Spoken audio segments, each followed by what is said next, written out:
Holy shit. He said what? Everybody trying to be a victim. Like, what's this girl, Meghan Markle? Seemed like a nice lady, just complaining. I was like, didn't she hit the light skin lottery and still going on complaining? Acting all dumb like she don't know nothing. Going on Oprah, I didn't know. I had no idea how racist they were. It's the royal family. You didn't Google these motherfuckers? It started like any other comedy special. Lights down, crowd buzzing, Chris Rock stepping into the spotlight. But what happened next? That wasn't comedy. That was a public execution, and Meghan Markle was the target. The biggest addiction in America is attention. We are addicted to attention. Easiest way to get attention is to be a victim. No careful buildup, no dancing around names. Rock went straight for the jugular. In under 60 seconds, he turned her from victim of the press into punchline of the decade. Have you ever seen that video? No. Pull that video up, because it's one of my favorites. They're so racist, they're so racist. Some of the she went through was not racism. It was just some in-law shit. Because she's complaining. I'm like, what the is she talking about? No, they're so racist. They wanted to know how brown the baby's gonna be. I'm like, that's not racist. Because even black people want to know. And here's what makes it so brutal. It wasn't even the funniest thing he said. The real destruction came in the silence that followed each joke when the audience processed it and realized, yeah, he's right. What the is she talking about? She didn't know. It's the royal family. They're the original racists. For years, Meghan had played the sympathetic outsider, the underdog who didn't understand the system. But in one set, Rock flipped the script, exposing her as the exact opposite, entitled Manipulative and Hungry for the Very Fame She Pretended to Despise. And that, my friends, was just the opening blow. Because what came after wasn't just mockery, it was a chain reaction. And it all began the moment Rock told the world she was no Cinderella. Posting up pathetic pictures. This is me eating sushi. Like me. This is me 25 years ago when I was hot. Like me. Oh, it's fucking sad. The thing about Meghan's public image, it was built on a single, fragile idea. That she was blindsided by the weight of royal life. That she was the innocent Hollywood actress, wandering into a palace like a fairy tale princess, only to discover a cold, cruel world. It's a nice story, until someone calls it what it is, pure fiction. Hey, it's the husband formerly known as Prince. Any luck getting a job?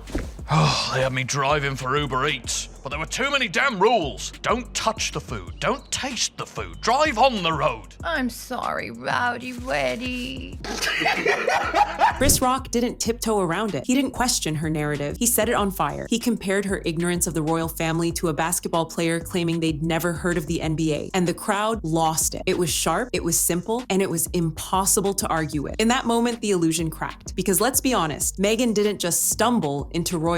She researched it. She dated a prince for years. She walked into that palace with her eyes wide open and a camera-ready smile. That she was hunting for a man in England. She wanted wealth and she wanted fame. And she targeted Harry. And Chris Rock? He just gave the audience permission to admit what they'd been thinking all along. That's the real power of a joke like his. It doesn't just make you laugh, it pulls the mask off, slowly, in front of a crowd that's suddenly realizing maybe they've been conned. And the most devastating part, Meghan wasn't in the room to defend herself. But she didn't have to be, because from that night on, the poor Meghan act was finished. Every late night host, every satirist, every Twitter account with a Wi-Fi signal now had blood in the water. What Rock did in under 5 minutes would take her PR team years, maybe decades, to undo. A perfect roast doesn't just land, it detonates. The is she talking about? I didn't know. That's like marrying into the Budweiser family and going, they drink a lot.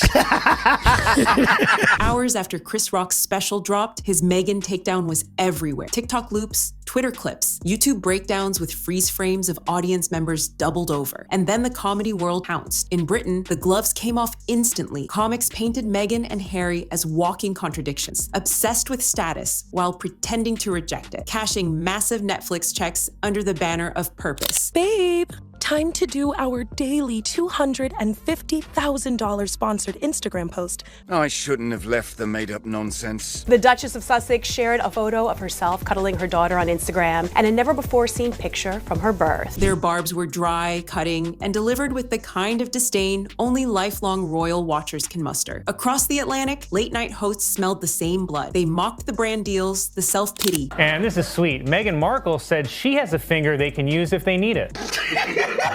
The infamous "We want privacy" line, hammering it so hard you could almost hear the palace laughing. We want privacy!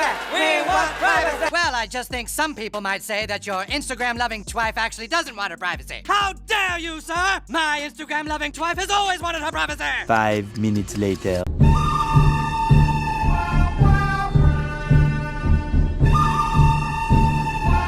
Who's filming this? The worst part? The jokes started overlap. Comedians who'd never shared a stage were making identical cracks. That's not coincidence. That's the moment a narrative flatlines. By week's end, Meghan wasn't a misunderstood duchess or an ex-actress. She was the comedy world's newest running gag, a human headline whose contradictions were too easy, too obvious, and too funny for any comic to ignore. The roast had gone global, and it wasn't stopping. Meghan Markle, the only thing she found was a rich, famous husband. The nearest thing Meghan Markle ever had to a billion-dollar idea was marrying a prince. If Chris Rock lit the match, the internet dumped gasoline on. Within days, Meghan's most awkward moments weren't just being mocked, they were being turned into viral currency. TikTok creators stitched her interviews with clips of rolling eyes, sarcastic voiceovers, and laugh tracks ripped from sitcoms. Best way to have a snack is to take the snack out of one bag and then move them into another bag and then label this new bag, even though this bag already has a label on it. Tap water! That bizarre snack rebagging scene from her Netflix show, meme gold. The celebrity name drops, cut into compilations labeled Meghan's Imaginary Friends. Twitter turned savage. Screenshots of her contradictions, privacy pleas alongside staged paparazzi shots spread like wildfire. Users didn't just share them. They weaponized them with captions so brutal they didn't need punchlines. My name is Megan Sussex now. Call me Meghan Markle one more time, Mindy f***ing Kaling. YouTube creators dissected her interviews frame by frame, pointing out rehearsed expressions, calculated pauses, and lines that sounded like PR copy gone bad. Suddenly, she wasn't a duchess telling her truth. She was a character in an ongoing soap opera, and the audience had switched from sympathy to pure mockery. Oh my God, that hat. Oh God, he's so hot. Look at him. Isn't Prince Harry? She bagged a fox. The most dangerous part, memes move faster than damage control. By the time her team could draft a rebuttal, the next Vera. By the time her team could draft a rebuttal, the next viral joke had already replaced it. The internet wasn't just laughing at Meghan, it was erasing whatever dignity she had left. If the internet was a wildfire, late night TV was the flamethrower. Night after night, Meghan and Harry became the go-to joke, the easy laugh that didn't even need setup anymore. NBC has announced plans for a spin-off to the hit series Suits, which will be set in Los Angeles. It will focus on Meghan Markle's character's struggle to balance her legal career while also caring for an unemployed immigrant. On Saturday Night Live, they weren't portrayed as rebels or victims. They were cast as a clueless royal dropout and his fame-chasing wife, stumbling through a world they didn't understand but desperately wanted to monetize. The skits were exaggerated, but not by much. Meghan, you have been working so hard. Oh my God. You're probably the hardest worker in the world. I don't know anybody that's worked as hard as you. I don't know, I'm just doing my best. It's the biggest piece of dog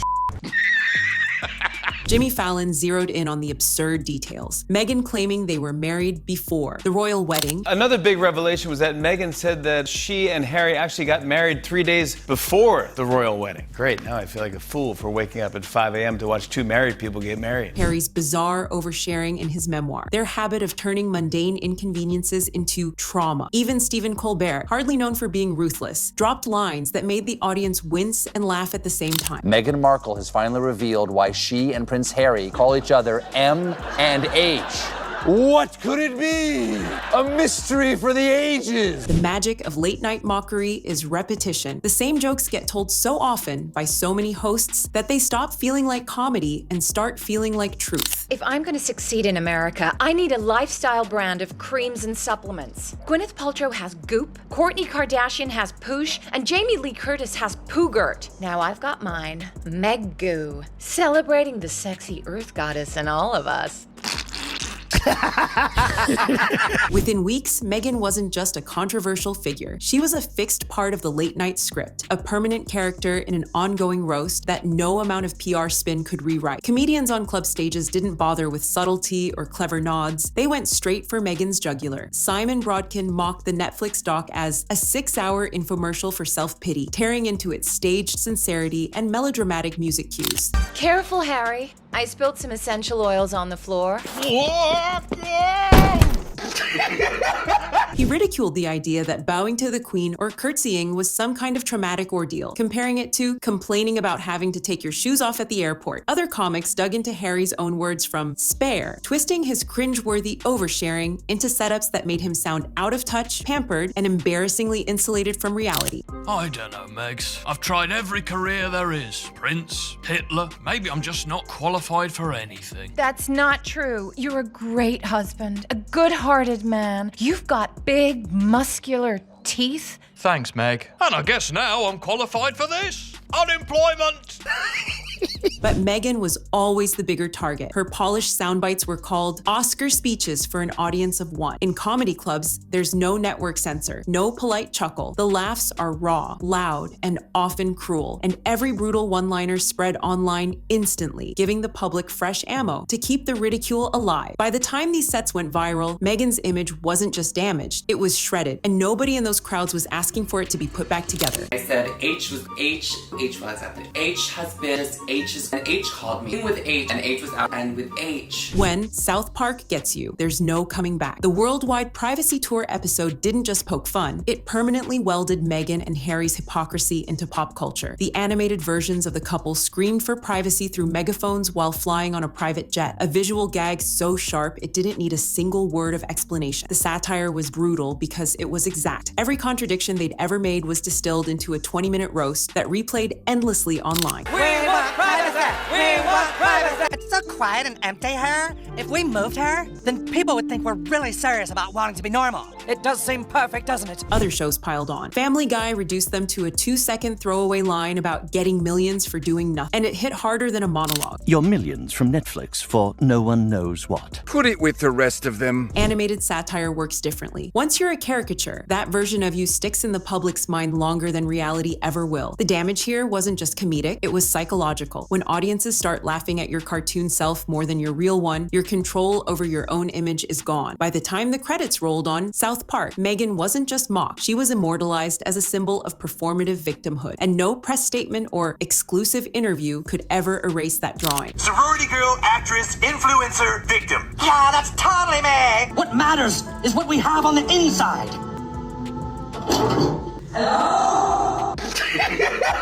Bill Maher didn't come with props, skits, or cartoon versions. He came with something far more dangerous: cold logic. That you don't call another human being Your Highness? Where other comedians mocked Meghan's quirks or contradictions, Maher dissected the entire strategy. He called out the hypocrisy of wanting the perks of royalty without the responsibility, the fame without the scrutiny, the spotlight without the heat. The woman who destroyed her in-laws' family, whose own family doesn't like her, whose the in-laws obviously don't like her, the public doesn't like her, she's stuck because she was an actress who became a real princess, who wants to be an actress again, but has to continue to pretend to be a real princess. In his words, it wasn't a scandal. It was a business model built to collapse. He contrasted their endless grievances with the stoic silence of Queen Elizabeth, a woman who endured decades of relentless press without turning it into a Netflix special. The comparison was devastating. One side looked dignified, the other looked desperate. You're complaining about your hard life, and you're so privileged. It's just so weird. It's ridiculous. Maher's real punch landed when he said the world isn't obligated to play along with your personal drama. That single line stripped away the victim narrative and exposed the entitlement beneath it. No shouting, no cheap shots, just a blunt truth that left the audience nodding instead of laughing. By the end, Maher hadn't just roasted Meghan, he'd diagnosed her brand, and the prognosis was terminal, a self-inflicted implosion, wrapped in a royal title and sold as tragedy. Here today, Suits actress Meghan Markle married some unemployed dude who still lives with his grandma. By now, Meghan's image wasn't just dented, it was shattered into 1,000 memes, punchlines, and one-liners bouncing around the globe. What started as a single Chris Rock joke had snowballed into a cultural verdict, delivered not in courtrooms, but on comedy stages and social. The most brutal part? The laughter had outlived the news cycle. Even when Meghan and Harry tried to pivot to charity work or rebrand with polished interviews, the public heard every word through the echo of those jokes. Every statement sounded rehearsed. Every photo op looked staged. The roast had become the filter. And that's the danger of becoming comedy shorthand. Once your name means performative hypocrisy in pop culture, it's over. Look at that face. She's not happy. Oh, yeah, it's so hard to be pretty. So your life is so hard. You're a fucking princess. Politicians survive scandals. Celebrities recover from PR disasters. But when your brand is reduced to a smirk and a punchline, you can't rebuild it, you can only live under it. The court jesters of the modern age had spoken, and the sentence was permanent. Meghan's narrative wasn't taken from her by the press, the palace, or even Chris Rock. It was taken by the world's laughter, and laughter doesn't give anything back. And that's the thing about this whole saga. It's not just about one joke or one special. Chris Rock may have been the spark, but the firestorm has spread far beyond stand-up stages. Every contradiction, every overplayed grievance, every desperate grab for relevance, it's all now part of a permanent public record written in punchlines. Prove that you're enough. You have to prove that you're pretty enough. You have to prove that you're smart enough. You prove that you're a good wife or a good friend. Or Meghan Markle sitting here talking about, yeah, I gotta prove that I'm pretty. And while she's a pretty woman sitting across from a bratwurst? Yes. But here's where it gets even uglier, because Meghan's drama isn't just burning bridges with the public, it's torching relationships that once gave her and Harry the credibility they can't buy back. One of the most damning examples, the implosion of Sensibility, the charity Harry once called his life's work. If you think the comedy world was brutal, wait until you see what happened when Sophie Chandauka, one of the most respected figures tied to that mission, decided she'd had enough. It's not just a disagreement, it's a slam heard around the world, and it left Harry absolutely fuming. You can see the full breakdown right now in my last video, only on Star Spotlight, where the real royal stories get told.